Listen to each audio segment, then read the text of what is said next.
अल्लाह करीम ने इरशाद फरमाया मा यफ़अलुल्लाहु बिअज़ाबिकुम, फरमाया अल्लाह तुम्हें अज़ाब अल्लाह तुम्हें अज़ाब दे के ओहो कुर्बान जाए।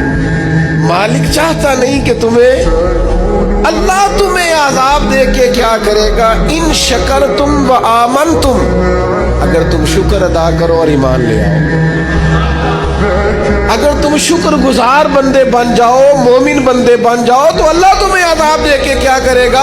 रब तुम्हें अज़ाब देना चाहता नहीं है, वो करम करना चाहता है, वो अताएं करना चाहता है। दो ही मुतालबे, एक ये कि उसके शुक्रगुजार बनो और एक ये कि मोमिन कामिल बनो। कामिल ईमान हो और मिजाज शुक्र वाला हो तो रब कहता है तो अल्लाह तुम्हें अज़ाब दे के क्या करेगा।